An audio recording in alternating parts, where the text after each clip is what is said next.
जैसे कि हम प्रीवियस वीडियो में हमने हमारी स्ट्रैटेजी की सीरीज स्टार्ट करी थी, जिसमें हमने इंपॉर्टेंट फर्स्ट डांस को कवर करा था। उसके बाद हमने कुछ स्टैटिक के इंपॉर्टेंट हिस्ट्री बेसिक की इसलिए टॉपिक है कि आप इनको ऐसे करके रख सकते हैं कि हिस्ट्री के फैक्ट वाइज या टॉपिक वाइज ही हो सकते हैं, ठीक है। उसी में हमारा आज टॉपिक है इंडियन नेशनल कांग्रेस। आप किसी भी एग्जाम को देते हैं, आप स्टेट लेवल की और सेंट्रल लेवल की एसएससी सीजीएल हो या सीएचएसएल हो, एक नया क्वेश्चन आपका कांग्रेस वाले सेशन से आते हैं। कौन सा आपका सेशन कहाँ पे हुआ था, किसकी अध्यक्षता किसने की थी, इस टाइप से आपसे नॉर्मल से फैक्ट वाइज क्वेश्चन बनते हैं। तो हम उसी को आज हम कवर करेंगे हमारी स्ट्रैटेजी की क्लास 6 में, ठीक है। पहले हम देखते हैं इंडियन नेशनल कांग्रेस का बैकग्राउंड, ठीक है। सबसे पहला इंपॉर्टेंट क्वेश्चन ये बनता है ये कौन से ईयर में बनी थी, तो आपको याद रखना है कौन से ईयर में हमारी इंडियन नेशनल कांग्रेस बनी थी, तो 1885 में, ठीक है।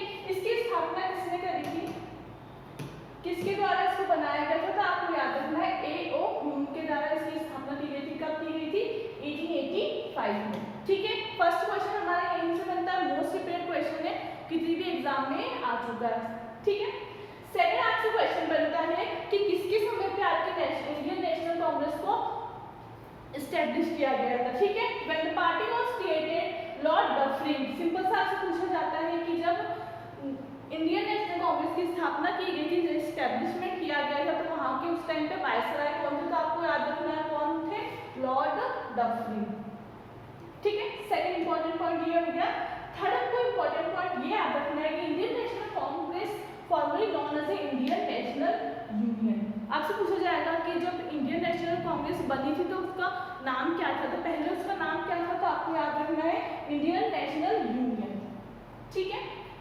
सेकंड हमारा इंपॉर्टेंट उसके बाद हमारा इंपॉर्टेंट पॉइंट है however the suggestion of Dadabhai Nehru ji the name was change to Indian National Congress, ठीक है। अभी हमने देखा इंडियन नेशनल कांग्रेस से पहले क्या नाम था, तो इंडियन नेशनल यूनियन था, ठीक है। अब आपसे क्वेश्चन बनता है कि किसने इंडियन नेशनल यूनियन का नाम चेंज करके इंडियन नेशनल कांग्रेस रखा था, तो आपको याद रखना है किसने रखा था, दादा भाई नेहरू जी, ठीक है। दादा भाई नेहरू जी को ग्रैंड ओल्ड ऑफ इंडिया भी बोलते हैं, ठीक है। नेक्स्ट आपका इंपॉर्टेंट क्वेश्चन ये बनता है कि कांग्रेस शब्द किसके संविधान से लिया गया। बेसिकली जो भी हमारे पॉलिटी का पार्ट है, आपका प्रेसिडेंट का पोस्ट हो गई, गवर्नर हो गया, आपके फंडामेंटल राइट्स हो गए, आपके प्रीएम्बल्स हो गई, किसी ना किसी कंट्री के कॉन्स्टिट्यूशन से लिए गए, ठीक है। तो वहीं पे ये क्वेश्चन है कि कांग्रेस शब्द तो किसके संविधान या कहाँ से लिया गया है, तो आपको याद रखना है कहाँ से लिया गया है, तो अमेरिका के संविधान से आपका लिया गया है कांग्रेस शब्द, ठीक है। ये कुछ हमने इंपॉर्टेंट फैक्ट वाइज क्वेश्चन देखे जो कि आपके इससे रिलेटेड है इंडियन नेशनल कांग्रेस, ठीक है। अब हम देखेंगे इंपॉर्टेंट सेशन। सबसे मोस्ट इंपॉर्टेंट इसकी पहली कहाँ पे हुई थी, फर्स्ट सेशन इसका कहाँ पे हुआ था, तो कहाँ पे हुआ था, पहली हमारी कहाँ हुई थी, बॉम्बे में हुई थी। कब हुई थी, 1885 में, ठीक है। तो इसके पहले की अध्यक्षता प्रेसिडेंट कौन थे, तो आपको याद रखना है WC Banerjee. Most repeated question है, हर एक एग्जाम में आ चुका है, ठीक है। ये वो क्वेश्चन या वो आपके पॉइंट्स हैं जो आपको याद होने चाहिए, क्योंकि ये जो चीजें हैं, ये जो मतलब ये जो पर्टिकुलर टॉपिक है, आपके किसी ना किसी एग्जाम में आप कितनी भी अगर कोई भी एग्जाम बहुत सारी शिफ्ट में कंडक्ट हो रही है, तो किसी ना किसी शिफ्ट में इनसे क्वेश्चन बनना फिक्स है, ठीक है। इनको याद करके भी स्कोर कर सकते हैं, ठीक है। नेक्स्ट हमारा सेक्शन है, सेकंड सेशन आपका कहाँ पे हुआ था, तो आपको याद रखना है सेकंड सेशन हुआ था हमारा कैलकाटा में। कब हुआ था, 1886 में। इसके प्रेसिडेंट किसने करी थी, दादा भाई नेहरू जी ने, ठीक है। थर्ड सेशन हमारा हुआ था मद्रास में। कब हुआ था, 1887 में। इसकी किसने करी थी, सैयद बदरुद्दीन तायब जी, जो कि कौन है, हमारे पहले मुस्लिम प्रेसिडेंट है, ठीक है। यहाँ पे आपसे क्वेश्चन बनेगा कि कौन है हमारे जो पहले मुस्लिम प्रेसिडेंट है, तो आपको याद रखना कौन है, सैयद बदरुद्दीन तायब जी, ठीक है। नेक्स्ट हमारा फोर्थ सेशन जो कहाँ पे हुआ था, 1888 में हुआ था इलाहाबाद में। इसमें पूछा जाएगा आपके पहले इंग्लिश प्रेसिडेंट कौन थे, तो आपको याद रखना है जॉर्ज जूल आपके पहले इंग्लिश प्रेसिडेंट थे, और फोर्थ सेशन था आपकी, ठीक है। नेक्स्ट आपका हुआ था 1896 में, कहाँ पे, कलकत्ता में, जिसकी अध्यक्षता किसने करी थी, रहमतुल्लाह सयानी, ठीक है। इस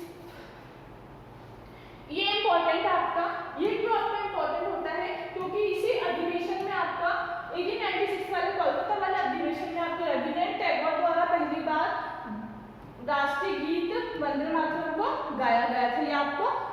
रखना। कौन से अधिवेशन में, इसका आपका डायरेक्ट क्वेश्चन बनता है कि कौन सा अधिवेशन था जिसमें राष्ट्रगान को गाया गया था, कौन सा था आपका 1896 का कोलकाता अधिवेशन।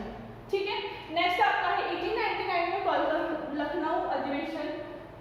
ठीक है, इसकी अध्यक्षता किसने की थी? रोमेश चंद्र दत्त ने करी थी। इस पे क्या इसमें मांग दी गई थी? तो आपसे एक और इम्पोर्टेंट क्वेश्चन बन सकता है यहाँ से कि भू राजस्व के स्थायी निर्धारण की मांग कौन से अधिवेशन में की गई थी? तो आपको याद रखना आपका कौन सा अधिवेशन था? 1899 का अधिवेशन, लखनऊ अधिवेशन। इसके अध्यक्षता किसने की थी? रोमेश चंद्र दत्त ने।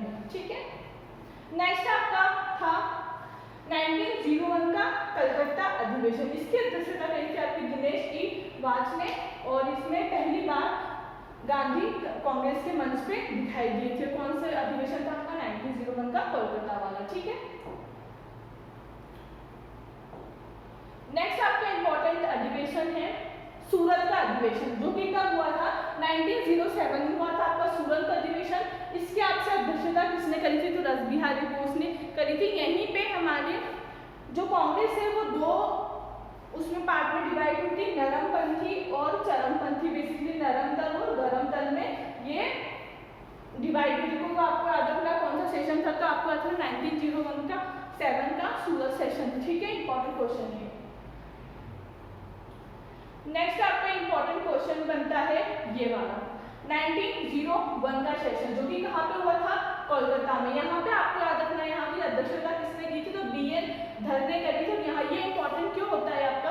क्योंकि 1911 कोलकाता वाले अधिवेशन में फर्स्ट टाइम आपकी जनगणना को गाया गया था। ठीक है, अभी हमने देखा था इससे पहले राष्ट्रगीत आपको वंदे मातरम, और यहाँ पे जनगणना, ये आपको याद रखना है। नेक्स्ट हमारा इंपॉर्टेंट है 1916 का लखनऊ अधिवेशन, जिसकी अध्यक्षता करी थी SC मजूमदार ने। इसमें क्या हुआ था? जैसा कि हमने देखा था कि सूरत के 1907 के अधिवेशन में आपकी कांग्रेस दो पार्ट में डिवाइड हो गई थी, गरम दल और नरम दल। तो इसमें क्या हुआ था? दो गुटों के बीच एकता हुई थी। आपके कौन से अधिवेशन में था? आपका 1916 के लखनऊ अधिवेशन में। ठीक है, नेक्स्ट आपका इंपॉर्टेंट क्वेश्चन है 1917 का कोलकाता अधिवेशन। इसका आपकी फर्स्ट टाइम कोई महिला ने अध्यक्षता करी थी, तो कौन थी वो? तो आपकी पहली महिला अध्यक्ष एनी बेसेंट थी। और यहीं पे आपसे पहला पूछा जाए पहली इंडियन महिला अध्यक्ष किसने करी थी? तो आपको याद रखना सरोजनी नायडू ने। ठीक है, नेक्स्ट आपका इंपॉर्टेंट सेशन हो जाता है 1919 का अमृतसर। इसकी अध्यक्षता किसने करी थी? मोतीलाल नेहरू ने करी थी। कांग्रेस के खिलाफ अध्यक्ष को, ठीक है, कांग्रेस के खिलाफ तो आंदोलन को समर्थन दिया था, जलियांवाला बाग की हत्याकांड की निंदा करी थी। ठीक है, नेक्स्ट हमारा इंपॉर्टेंट सेशन हो जाता है आपका बेलगाम का सेशन, जो कि कब हुआ था? 1924 में हुआ था। जिसकी अध्यक्षता किसने करी थी? आपके NK गांधी, मतलब कि महात्मा गांधी ने एकमात्र अधिवेशन की अध्यक्षता करी थी। कौन सा था? 1924 का 1924 का बेलगाम अधिवेशन। एकमात्र इसकी अध्यक्षता किसने करी थी? तो आपको याद रखना है महात्मा गांधी। उसी के जस्ट बाद आपका होता है 1925 का अधिवेशन, जो कि आपका हुआ था कानपुर में। इसकी अध्यक्षता कौन करी थी? तो पहली भारतीय महिला राष्ट्रपति या प्रेसिडेंट बनी थी, तो कौन बनी थी? सरोजनी नायडू। अभी मैंने आपको बताया था। प्रथम महिला पूछा जाए तो आपको बताना है एनी बेसेंट, और प्रथम भारतीय महिला पूछा जाता है, आपका आंसर क्या होगा? आपका सरोजनी नायडू। ठीक है, इसके बाद आपका इंपॉर्टेंट बनता है 1928 में कोलकाता अधिवेशन किसने अध्यक्ष करी थी? तो मोतीलाल नेहरू ने। ठीक है, अखिल भारतीय युवा कांग्रेस की गठन आपका इसी टाइम पे हुआ था। नेक्स्ट आपका 1929 का लाहौर अध्यक्ष, जिसकी अध्यक्षता करी थी जवाहरलाल नेहरू ने, और यहीं पे आपका पूर्ण स्वराज पारित हुआ था। ठीक है, और इसी अधिवेशन में आपके लिए यो और एक पॉइंट इंपॉर्टेंट हो जाता है कि 26 जनवरी को राष्ट्रीय दिवस के रूप में मनाया जाएगा। कौन से अधिवेशन में डिसाइड हुआ था? तो आपको रखना 1929 का आपका लाहौर अधिवेशन, जिसकी अध्यक्षता किसने करी थी? जवाहरलाल नेहरू ने। ठीक है, ये हमने कुछ आपके इंपॉर्टेंट अधिवेशनों को देखा, जिसमें हमने उनको डिस्कस करा जो मोस्ट इंपॉर्टेंट है, मोस्ट ऑफ द क्वेश्चन में रिपीटेड क्वेश्चन जिन पे बने हैं। ठीक है, अगर आप इतने क्वेश्चन को भी ध्यान रखते हैं तो आप इजीली जो क्वेश्चन अगर इससे आता है तो आप कर लेंगे। इसी तरह के वीडियो को देखने के लिए हमारे चैनल लाइक करें, शेयर करें, सब्सक्राइब करें, ऑफलाइन क्लासेस के लिए दिए गए नंबर पे कांटेक्ट करें। Thank you.